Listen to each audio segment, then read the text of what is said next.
வணக்கம் மக்களே. இன்னைக்கு ஃப்ரைடே மினி விளாக் பார்க்கலாம் வாங்க. இன்னைக்கு ஃப்ரைடேவா, அதனால ஃபுல்லாக வெஜ்ஜு தான். எப்பவும் போல் அரிசி அடுப்பில் போட்டாச்சு. எப்போவுமே நீ தண்ணி தானே குடிக்கிறோம். இன்னைக்கு கொஞ்சம் ஒரு காஃபி குடிக்கலாமேன்னு ஒரு ஆசை வந்துச்சு. ப்ரூ போட்டு குடிக்கலாம் அப்படின்னு, அதனால பால் அடுப்பில் போட்டிருந்தேன். அது காஞ்சிட்டு இருக்கு. அப்புறமா இன்னைக்கு காலையில் பாப்பாக்கு எனக்கும் ஃப்ரூட்ஸ் மட்டும்தான், வேற எதுவும் பிரேக்ஃபாஸ்ட் எடுத்துக்கல. இன்னைக்கு எக்ஸாம் வேற போகுது. இன்னைக்கு இங்கிலீஷ் எக்ஸாம் இன்னைக்கு, அதனால அவள் படிச்சுட்டு இருக்கா. இதை சாப்பிட்டுட்டு தான் இன்னைக்கு எக்ஸாம் விடணும்.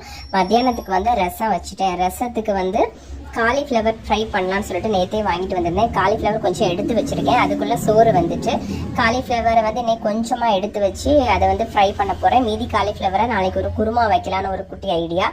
எடுத்து ஒரு பாக்ஸில் போட்டு வச்சுருக்கேன். சிக்கன் பொடி, இஞ்சி பூண்டு பேஸ்ட்டு, வத்தல் பொடி எல்லாம் போட்டு, கருவேப்பிலை, கொத்தமல்லி எல்லாம் போட்டு நல்லா வரவி எடுத்து வச்சு அழகாக ஃப்ரை பண்ணி எடுத்தாச்சு. ரசத்துக்கு இது காம்பினேஷன் சூப்பராக இருக்கும். இதுதான் லஞ்ச் பாக்ஸ் கட்டியிருந்தேன். அப்புறம் அவரைக்காய் கொஞ்சம் இருந்துச்சு.